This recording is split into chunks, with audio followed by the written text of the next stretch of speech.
মানুষদের করা সামান্য একটা ভুলের কারণে পৃথিবীতে নেমে আসে সব ভয়ঙ্কর দানবেরা, আর এরপরই শুরু করে তাদের ধ্বংসলীলা। পশু পাখি গাছপালা থেকে শুরু করে একটা মানুষকেও তারা রেহাই দেয় না। কিন্তু অদ্ভুত ভাবে গরিব এক কৃষকের ছেলে এই সব দৈত্যগুলোকে নিজের বশে নিয়ে আসে। কিন্তু মানুষের চাইতে কয়েকশো গুণ বড় এই এক একটা দানবকে কি আদেও পোষ মানানো সম্ভব?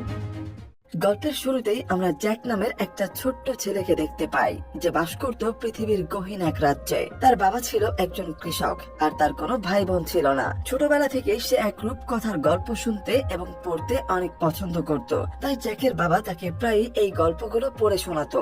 আর তার প্রিয় রূপকথার গল্প ছিল পৃথিবীতে দানবেরা নেমে এসে কিভাবে পুরো পৃথিবীতে ধ্বংসলীলা চালিয়েছিল, কিভাবে তারা মানুষদের দাস বানিয়ে তাদের পুরো রাজ্য দখল করে নেয় এবং তাদেরকে খাদ্য হিসাবে খেয়ে নেয়। এই রূপকথার গল্পের রাজা ছিল এরিক। তার রাজ্যে একবার দুর্ভোগ লেগে গিয়েছিল।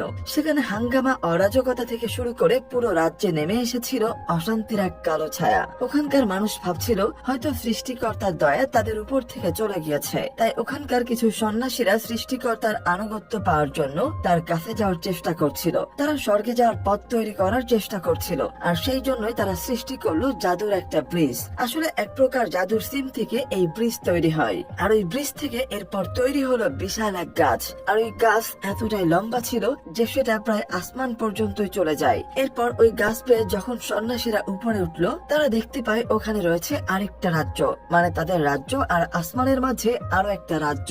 আর পৃথিবী এবং স্বর্গের মাঝখানের এই রাজ্যটা আসলে দৈত্যদের। এই রাজ্যের নাম গান্ডুয়া। আর এরপর ওখানে থাকা হিংস্র দৈত্যরাই ওই গাছ দিয়ে নেমে আসে পৃথিবীর জমিনে। পৃথিবীতে আসার পর তারা তাদের ধ্বংসলীলা শুরু করে। প্রথমে বিভিন্ন ধরনের গাছপালা এবং জীবজন্তু খেয়ে তারপর তারা মানুষদেরকেও বিচারে মারা শুরু করলো। তাদের ঘর বাড়ি, ধন সম্পত্তি সব জ্বালিয়ে পুড়িয়ে একেবারে একাকার করে ফেলছিল। আর তাই এইসব কিছু রুখতে রাজা এরপর সন্ত্রাসীদের আদেশ দিলেন কারো মন্ত্র দিয়ে দৈত্যদেরকে আটকানোর। এরপর রাজার বাহিনী অনেক কষ্টে এক দৈত্যকে মেরে ফেলে। এরপর এই দৈত্যের শরীর থেকে হাড়টা বের করে সেটা দিয়ে তৈরি করলো জাদুর এক মুকুট। সবগুলোকে তাদের দাস বানিয়ে ফেললেন। আর এরপর এসব দৈত্যদের আবারও তাদের রাজ্যে ফেরত পাঠালেন। এরপর রাজার আদেশে কেটে ফেলা হয় সেই ভয়ঙ্কর বিশাল গাছটা, যা দিয়ে দৈত্যরা এই পৃথিবীতে নেমে এসেছিল। এরপর আস্তে আস্তে এরিকের রাজ্যে আবারও শান্তি ফিরে আসতে শুরু করে। রাজা এরিক ওই মুকুট আর ওই বীজগুলো খুব যত্ন করে তার কাছে রেখে দিয়েছিল। এরপর রাজা যখন মারা যায় তখন তার দাফনের সময় ওই মুকুট আর বীজগুলো তার সঙ্গে দিয়ে দেয়া হয়। এই রূপকথার গল্পটি জ্যাকদের রাজ্যে খুবই জনপ্রিয় ছিল। শুধু জ্যাক একা নয়, এই রাজ্যের প্রত্যেকটা রাজকন্যাকে তো এই একই গল্প শোনানো হতো। তাদের বলা হতো যে এই গল্পটি রূপকথার গল্প হলেও রাজা এরিক একসময় এই রাজ্যেরই রাজা ছিলেন। এরপরে 10টা বছর পার হয়ে যায়। জ্যাক যেহেতু অনেক গরিব পরিবারের ছেলে, তাই অনেক কাজ করে তাকে তার নিজের ভরণ পোষণ চালাতে হতো। এরপর সে তার ঘোড়াটাকে নিয়ে বাজারে গেল এবং সেখানে দেখতে পাই যে জনপ্রিয় ওই রূপকথার গল্পটি নিয়ে সেখানে নাটক হচ্ছে। তাই জ্যাক অনেক আগ্রহ নিয়ে সেখানে যায়। ওখানে অনেক মানুষের ভিড়ে হঠাৎ করে জ্যাকের চোখ পড়ে একটা মেয়ের দিকে। সে আসলে ওই দেশেরই রাজকন্যা। সে ওখানে ছদ্মবেশে ওই নাটকটা দেখতে এসেছে। ওই রাজকন্যার নাম ইসাবেলা। তখন ওখান থেকে কিছু বখাটে লোকেরা ইসাবেলাকে বিরক্ত করতে থাকে, যেটা জ্যাক দেখে তখন তাদেরকে বাধা দেয়। কিন্তু জ্যাক ওখানে উল্টো বেশ মারও খায়। এরপরেই ঘটে একটা আশ্চর্যজনক ঘটনা। সেখানে থাকা সবাই হাঁটু গেড়ে তাকে সম্মাননা জানায়। জ্যাক তো এটা দেখে প্রচন্ড অবাক হয়ে যায় যে তার তো এরকম সম্মাননা পাওয়ার কোনো কথাই নাই। পরে পেছনে ঘুরে সে দেখতে পাই রাজার রাজরক্ষীকে রাজকুমারী নিয়ে যেতে এসেছে। তাই তাকে দেখে সেখানে থাকা সব লোকেরা হাঁটু গেড়ে বসে পড়েছিল। ওখানে জ্যাক মনে করেছিল যে তাকে তারা সম্মাননা জানাচ্ছে। এরপর রাজকুমারীকে নিয়ে তারা ওখান থেকে চলে যায়। জ্যাক মনে মনে বেশ খুশি হয়ে যায়, কারণ সে আজকে রাজকুমারীকে ওই বখাটেদের হাত থেকে বাঁচাতে পেরেছে। তবে একটু পরে সে যখন পেছনে ফিরে তাকায় তখন সে দেখতে পায় যে কে যেন তার ঘোড়ার গাড়িটাকে সেখান থেকে চুরি করে নিয়ে গিয়েছে। ওই রাজ্যে আরেকটা রাজা ছিলেন, লর্ড রড্রিক। অর্থাৎ ইসাবেলার বাবা রড্রিকের সাথে ইসাবেলার বিয়েটা দিতে চায়, কিন্তু রড্রিকের বয়স তো ইসাবেলার বয়সের দ্বিগুণ ছিল, আর সে যথেষ্ট ক্ষমতালোভী একজন মানুষ ছিলেন। এরপর রড্রিকের যখন লাইব্রেরিতে যায় তখন সেখান থেকে একজন সন্ন্যাসী বেরিয়ে আসে, আর রুমের মধ্যে সবকিছু সে এলোমেলো দেখতে পায়। রড্রিক তখন দেখতে পায় ওখানকার একটা বইয়ের ভেতর থেকে বীজ নিয়ে সেই সন্ন্যাসীটা ওখান থেকে পালিয়ে গিয়েছে। তবে সে রাজার ওই মুকুটটি সেখান থেকে নিয়ে যেতে পারেনি। এখন তো তোমাদের মনে প্রশ্ন আসতেই পারে যে এগুলো তো রাজার সঙ্গে দাফন করা হয়েছিল, তাহলে এগুলো লাইব্রেরিতে কিভাবে আসলো? আসলে রড্রিক রাজার ওই কবর থেকে বীজ আর মুকুটটা আগে থেকেই উদ্ধার করে করে নিয়ে এসেছিল, কারণ এইগুলো নিয়ে তার বিস্তর একটা প্ল্যান ছিল। এরপর রড্রিক তার সব সৈন্যদের আদেশ দেয় মহলের প্রধান ফটক যেন বন্ধ করে দেয়া হয়, যাতে করে সন্ন্যাসী আর পালাতে না পারে। সন্ন্যাসীও খুব ভালো করে বুঝতে পারে রাজ্যের সবাই সতর্ক হয়ে গেছে, তাই যে কোনো সময় সে ধরা পড়ে যেতে পারে। ওই সময় সেখানে জ্যাকও ছিল। সে জ্যাকের সঙ্গে ঘোড়া দেখতে পেয়ে তার কাছ থেকে ঘোড়াটি কিনে নিয়ে সেখান থেকে পালিয়ে যেতে চায়। তবে তার কাছে কোনো অর্থ না থাকার কারণে সেই সিম বীজগুলো নিয়ে ঘোড়াটাকে নিতে চায়, কিন্তু জ্যাক তো প্রথমে ওই সিমের বীজগুলোকে নিতে চায় না। তখন ওই সন্ন্যাসীটি বলে যে এগুলো কিন্তু কোনো সাধারণ বীজ নয়, এগুলো হচ্ছে অতীতের বিশেষ সময়ের পবিত্র বীজ। এই সামান্য বীজগুলোই পুরো পৃথিবীকে বদলে দেওয়ার ক্ষমতা রাখে, আর প্রত্যেকটা সন্ন্যাসীদের কাছে এই বীজগুলোর মূল্য অনেক বেশি। তবে বীজগুলোকে অনেক সাবধানে রাখতে হবে, কোনোভাবে এগুলোকে পানিতে ভেজানো যাবে না। আর এগুলো বলেই ওই সন্ন্যাসী সেই ঘোড়াটা নিয়ে ওখান থেকে পালিয়ে যায়। কিন্তু কিছু দূর যাওয়ার পরে রাজার সৈন্যরা তাকে আটক করে ফেলে। তার কাছে কোনো সিমের বীজই পায় না, আর সে তাকে অনেকবার জিজ্ঞাসা করলেও স্বীকার করে না যে সিমের বীজগুলো কাকে দিয়েছে। এরপর সন্ন্যাসী রড্রিক বলে যে এইগুলোতে যে ভুল একবার হয়ে গিয়েছে তা আর হতে দেওয়া যাবে না। সৃষ্টিকর্তা একবার আমাদের মাফ করে দিয়েছেন, কিন্তু ওই ভুল যদি আবার করা হয় তাহলে এইবার আমরা পুরোপুরি ধ্বংস হয়ে যাব। এই সময় রাজা রড্রিক প্রচন্ড রেগে যায় আর সেই সন্ন্যাসীকে ওখানেই মেরে ফেলে। এমনকি জ্যাক যখন বাড়িতে তার ঘোড়ার বদলে ওই বীজগুলো নিয়ে ফিরে আসে, তার চাচাতো জ্যাকের উপরে অনেক রেগে যায়। সে বলে যে সন্ন্যাসী বেঁচে থাকলে অনেক সন্ন্যাসী হয় না, আর সন্ন্যাসীরা কখনো ভোগও করে না, এমনকি কাউকে লোভও দেখায়ও না। সে তোমাকে বোকা বানিয়ে তোমার কাছ থেকে ঘোড়াটাকে হাতিয়ে নিয়েছে, আর এগুলো তো দেখেই বোঝা যাচ্ছে অনেক সাধারণ সিমের বীজ। এইগুলো সে রাগ করে ওখানে ফেলে দেয়। জ্যাক যদিও ওই বীজগুলো মনে করে সব কুড়িয়ে নেয়, কিন্তু তার অজান্তেই একটা বীজ বাসার নিচে পড়ে যায়। অন্যদিকে আমরা ইসাবেলাকে দেখতে পাই। সে মহলে এসে তার বাবাকে বলে যে আমি এখন বড় হয়ে গিয়েছি, তাই আমার ব্যক্তি স্বাধীনতার মতামত তোমাকে দিতে হবে। আমি তোমার সব দায়িত্বগুলোই পালন করতে পারবো, আর আমাকে তোমার এখন বিশ্বাস করতে হবে। আমি কখনোই চাই না আমার থেকে দ্বিগুণ বয়সের একটা মানুষকে বিয়ে করে এই মহলের চার দেয়ালের মধ্যে বন্দী থাকতে। তার প্রিয় মানুষটিকে জীবন সঙ্গী হিসাবে পেতে চায়, আর বাইরের জগৎটাকে সে উপলব্ধি করতে চায়। কিন্তু তার বাবা তার এই কথাতে রাজি হয় না। সে বলে যে আমি তোমার মাকে হারিয়েছি, তোমার মাও তোমার মতো এরকম জেদি ছিল।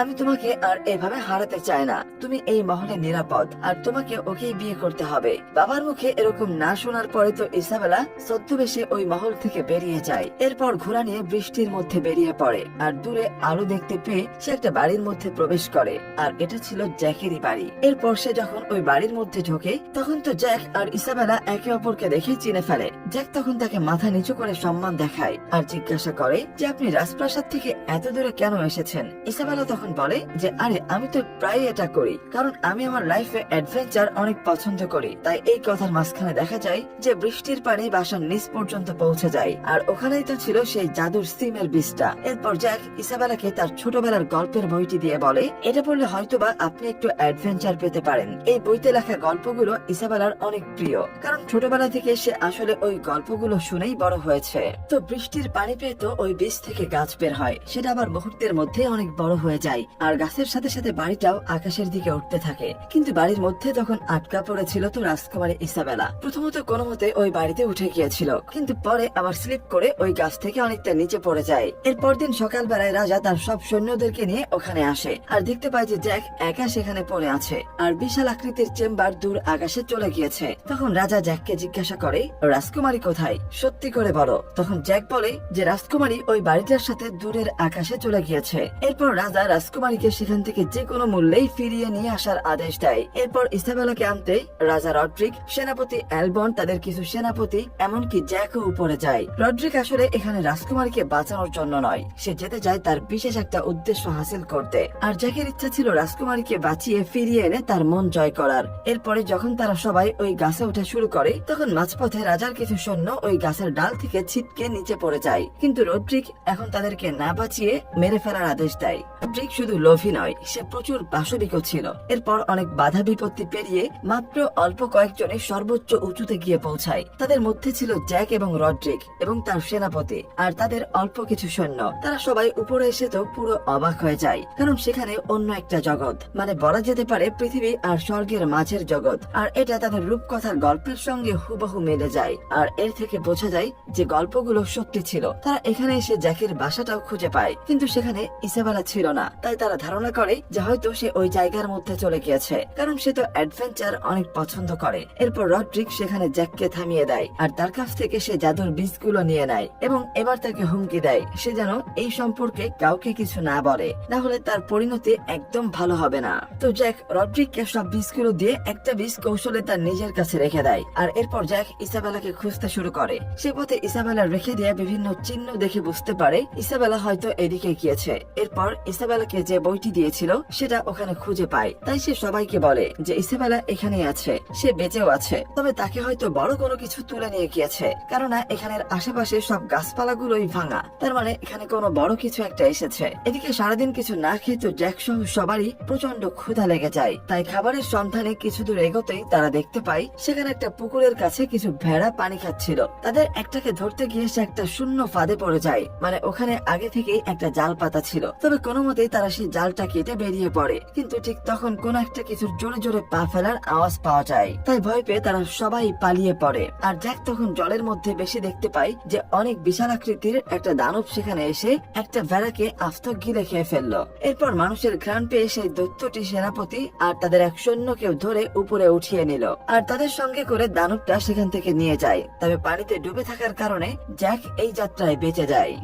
এরপর জ্যাক পানি থেকে উঠে ওই দৈত্যটারই পিছু নেয়, কারণ জ্যাক ভালো করে জানতো দৈত্যরা তাদেরকে যেখানে নিয়ে যাচ্ছে সেখানে নিশ্চয়ই ইসাবেলা আছে। অন্যদিকে আরেক পাশ দিয়ে রড্রিক এবং তাদের দুই সাথী ইসাবেলাকে খুঁজছিল। তখন একটা খাদের কাছে গিয়ে রড্রিক ইচ্ছা করে তার এক সাথীকে সেখান থেকে ধাক্কা মেরে ফেলে দেয়। আসলে রড্রিকের কাছে যে প্ল্যান রয়েছে তাতে সে একাই কাজ করবে, তাই সে চায় না যে তার এই প্ল্যানে কেউ সামিল হোক। ঠিক তখনই পেছন থেকে এই দানবটা এসে রড্রিকের অন্য একটা সাথীকে ধরে আস্ত গিলে খেয়ে ফেলে।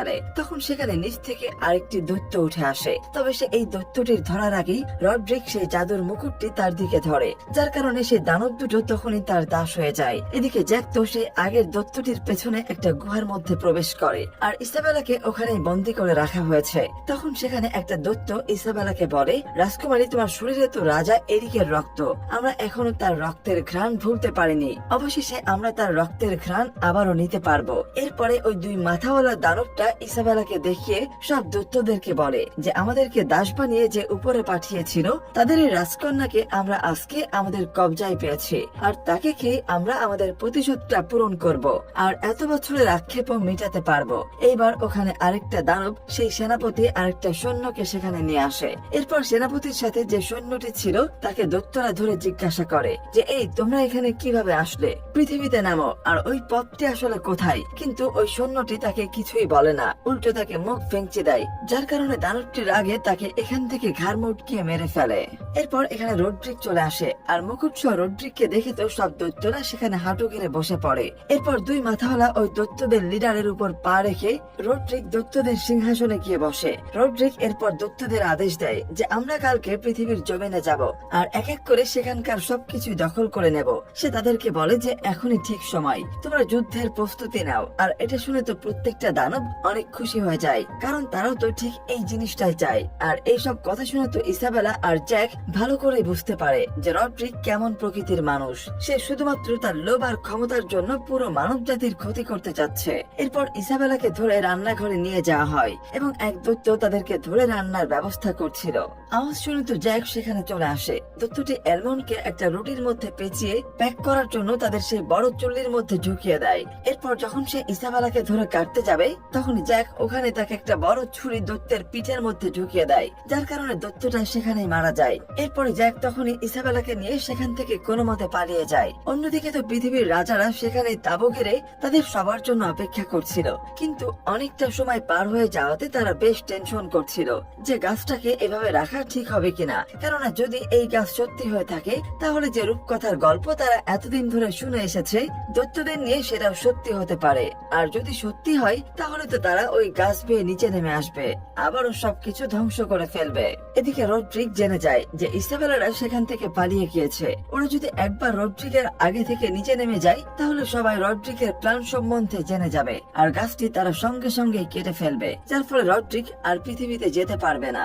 রড্রিক তাই তখনই এক দৈত্যকে আদেশ দেয় যে ওই গাছটির পথে পাহারা দিতে, যাতে করে ইসাবেলা সেখান থেকে পালিয়ে যেতে না পারে। এরপর তারা যখন ওই গাছের কাছে যায় তখন দেখে যে ওখানে অলরেডি একটা বিশাল আকৃতির দৈত্য শুয়ে আছে। তাকে দেখে জ্যাক তখন বুঝতে পারে যে এর সাথে তারা শক্তিতে কোনো মতেই পারবে না, তাই ওদের সঙ্গে তাদেরকে বুদ্ধি দিয়ে খেলতে হবে। তাই জ্যাক তখন বুদ্ধি করে সেখান থেকে একটা মৌচাক নিয়ে এসে ওই দৈত্যের মুখের মধ্যে ঢুকিয়ে দেয়। আর মৌমাছির কামড়ে দৈত্যটি পুরোপুরি দিশেহারা হয়ে যায়। তাই সে পা পিছলে পাহাড়ের উপর থেকে নিচে পড়ে যায়। এরপর ইসাবেলা যখন সেখান থেকে নিচে নামতে যায় তখন অ্যালমন্ড বলে যে তোমরা যাও, আমি এখানে বসে পাহারা দেব। যখন রড্রিক এখানে আসবে তার কাছ থেকে আমি মুকুটটা নেওয়ার চেষ্টা করব, আর যদি নাও নিতে পারি তাহলে এতক্ষণে এই গাছটি ওখানে কেটে ফেলবো। এরপরে ইসাবেলাকে সঙ্গে নিয়ে জ্যাক ওখান থেকে নিচে নামতে থাকে। এদিকে মৌমাছির কামড়ে আহত হয়ে যাওয়া ওই দৈত্যটাকে রাজারা তখন নিচে পড়তে দেখে। ওই দৈত্যটিকে দেখার পর রাজারা বুঝতে পারে যে তাহলে রূপকথার গল্পটি আসলেই সত্যি ছিল। রাজা তার রাজ্য রক্ষার্থে সিদ্ধান্ত নেয় যে ওই গাছটিকে কেটে ফেলবে। এতে হয়তো আজীবনের মতো তার মেয়েকে ফিরে পাওয়ার আশাটা হয়তো আর চলে যাবে, কিন্তু তবুও তার রাজ্যের প্রত্যেকটা মানুষ দৈত্যের হাত থেকে বেঁচে যাবে। এরপর রাজার আদেশে সব সৈন্যরা ওই গাছটি কেটে পড়ার কাজে লেগে পড়ে। এর পরের দিন সকালবেলায় অ্যালমন্ড দেখতে পায় যে ওই দৈত্য বাহিনীর সঙ্গে করে নিয়ে সে প্রবেশদ্বারে চলে এসেছে। পরে অ্যালমন্ড রড্রিকের উপরে হামলা করে, আর তাদের মারামারির সময় রড্রিকের পকেট থেকে সেই সিমের বীজের থলিটা নিচে পড়ে যায়। তাদের ধস্তাধস্তির এক পর্যায়ে অ্যালমন্ড রড্রিকের পেটে ছুরি ঢুকিয়ে দেয়, আর ধীরে ধীরে রড্রিক সেখানেই মারা যায়। এরপর সে দুই মাথাওয়ালা দৈত্যটা রড্রিকের মাথা থেকে সেই মুকুটটা নিয়ে নেয়। তাই অন্য দৈত্যরা তো এইবার সেই দৈত্যটিরও অনুগত প্রকাশ করে মাথা নিচু করে তাকে সম্মাননা জানায়।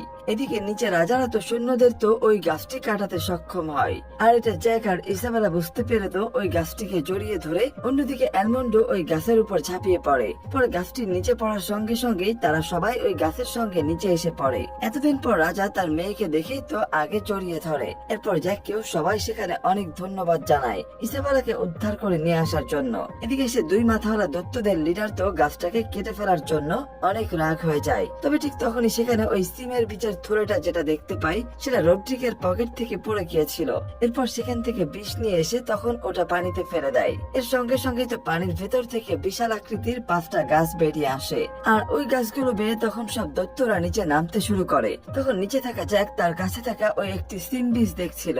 ঠিক তখনই সেখানে আকাশ থেকে অদ্ভুত একটা আওয়াজ শুনতে পায়। তখন উপরে তাকালে সে দেখতে পায় যে সেই সব দৈত্যরা মাটিতে নেমে আসছে। তাই সে দ্রুত ঘোড়া নিয়ে রাজাদেরকে তাদের আসার খবর জানিয়ে দেয়, আর সন্ন্যাসী তখন ঘন্টা বাজিয়ে সবাইকে এই বিষয়ে সতর্ক করে দেয়। এদিকে এই দৈত্যরা তো অনেক দ্রুতই যে রাজ্যে প্রবেশ করে, আর সামনে যা পাচ্ছিল তা সবই ধ্বংস করে দিচ্ছিল।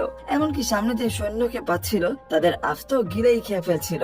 এদিকে সেনাপতি অ্যালমন্ডের মধ্যে নির্দেশে সব সৈন্যরাই যুদ্ধের প্রস্তুতি নিতে শুরু করে, কারণ দৈত্যরা একদম রাজপ্রাসাদের মেইন ফটকে কাছে চলে এসেছে। এরপর রাজাদের সব ঘোড়াগুলো যখন মেইন ফটক দিয়ে ঢুকে যায় তখনই গেটটা আটকে দিয়ে ওই জায়গাটাকে ফাঁকা করে দেয়া হয়, আর একদম শেষ মুহূর্তে জ্যাকও তার ঘোড়াটাকে নিয়ে ভেতরে প্রবেশ করে। এদিকে ওই দৈত্যদের লিডার তো তখনই ভেতরে প্রবেশ করার চেষ্টা করছিল, কিন্তু সব সৈন্যদের অতর্কিত তীর মারার কারণে তখন সে ওখান থেকে আগুনের মধ্যে পড়ে যায়। কিন্তু আগুনে পড়ে গেলেও সে ওখানে থেমে যায় না। এই মহলে প্রবেশ করার জন্য সে অন্য পথ দিয়ে ঢোকার চেষ্টা করে। এদিকে ওই দৈত্য বাহিনীর প্রধান ফটক কিনা মনের চেষ্টা করছে, আর ওই মহলের দিকে বিভিন্ন জিনিসপত্র ছুড়ে মারছে। এরপর রাজা ইসাবেলাকে গুপ্ত পথে বের হওয়ার নির্দেশ দেয়, আর বলে যে যাওয়ার সময় তুমি তাদের মশালটা জ্বালিয়ে দেবে। এদিকে দৈত্য আর মানুষের মধ্যে তখন ভয়ঙ্কর যুদ্ধ চলছে। দৈত্যরা সেখানে থাকা প্রত্যেকটা গাছে আগুন লাগিয়ে সৈন্যদের দিকে ছুড়ে মারছিল, আর সৈন্যরা দৈত্যদের দিকে তীর ছুড়ে মারছিল, কিন্তু দৈত্যদের শক্তির সঙ্গে সৈন্যরা কোনোভাবেই পেরে উঠছিল না। অন্যদিকে ইসাবেলা আর জ্যাক মহলের গুপ্ত রাস্তায় চলে আসে, কিন্তু এখান থেকে তখন সেই দুই মাথাওয়ালা দৈত্যটা বের হয়ে আসে। সেই সেখানে জ্যাককে ধরে ফেলে। এরপর ওই দৈত্যটি যখন তাকে খেয়ে ফেলতে যাবে তখনই সে তার মুখের মধ্যে সে একটা সিমের বিষ ছুড়ে মারে। সঙ্গে সঙ্গে দৈত্যর শরীর ছেদ করে গাছ বেরিয়ে আসে, আর এতে করে দৈত্যটি ওখানেই মারা যায়। আর এই দৈত্যের আঙুলে তো সেই মুকুটটি পড়া ছিল যেটা সে রড্রিকের কাছ থেকে নিয়েছিল। অন্যদিকে দৈত্যরা তো এতক্ষণ ধরে চেষ্টা করার পর প্রধান ফটক নামিয়ে ফেলে শিকল ভেঙে তার ভেতরে ঢুকে পড়ে, কিন্তু রাজা তো এত সহজে দৈত্যদের কাছে হার মেনে নেবে না। তারা সিদ্ধান্ত নেয় তাদের শেষ রক্তবিন্দু পর্যন্ত তারা দৈত্যদের সঙ্গে লড়াই করছেন। এদিকে সেই সিম গাছটি তো মানে যে গাছটির দুই মাথা হলো দৈত্যর শরীর থেকে বের হয়েছিল সেটা মহল ছেড়ে আকাশের দিকে উঠতে শুরু করে, আর একটু পরেই প্রত্যেকটা দৈত্য তাদের হৃৎপিণ্ডে অনেক ব্যথা অনুভব করতে শুরু করে। এরপরেই তারা হাঁটু গেড়ে সেখানে বসে পড়ে। অ্যালমন্ড তখন মনে করে যে এখন তো এই সম্মান কাউকে দেখানোর কথা নয়। তখনই পেছনে ফিরে দেখে যে জ্যাক সেই মুকুটটা নিয়ে দৈত্যদের সামনে দাঁড়িয়ে আছে। আর মাথায় ওই মুকুটটি পরে নেওয়াতে সে এখনো দৈত্যদের রাজা। এরপর সে প্রত্যেকটা দৈত্যকে তাদের রাজ্যে ফিরে যাওয়ার নির্দেশ দেয়। এরপর দৈত্য যখন জ্যাকের আদেশ মেনে তাদের কাছে আবারও ফিরে যায়, তখন সেই গাছটা আবারও কেটে ফেলা হয়। আর এরপরে ইসাবেলের সঙ্গে জাকিরের অনেক ধুমধাম করে সেখানে বিয়ে দেওয়া হয়। জ্যাক তো অনেক দরিদ্র ঘরের ছেলে, কিন্তু তাও তার বিচক্ষণতা আর সাহসিকতা দেখে রাজা অবশেষে জ্যাককে তার একমাত্র আদরের মেয়ের সঙ্গে বিয়ে দিয়ে দেন। এরপরে অনেকটা বছর পার হয়ে যায়। এখন জ্যাক আর ইসাবেল মিলে এই গল্পটি তাদের মেয়েদেরকে শোনায়। তখন তার কন্যারা জিজ্ঞাসা করে, আচ্ছা এখন সেই মুকুটটি কোথায়? যদি দৈত্যগুলো আবার চলে আসে, তখন জ্যাক বলে, তোমরা ভয় পেও না, ওই মগরদিয়াপুর জায়গায় রাখা আছে। সেটাকে সোনালী কালারের মালিশ করে আরো সুন্দর করে মিউজিয়ামে রেখে দেওয়া হয়েছে। এখন বিভিন্ন জায়গা থেকে মানুষ এসে ওই মুকুটটি পরিদর্শন করে। তবে এর পেছনের আসল কাহিনী অনেকেরই অজানা। আর এখানেই আমাদের আজকের এই রূপকথার অসাধারণ গল্পটি শেষ হয়ে যায়।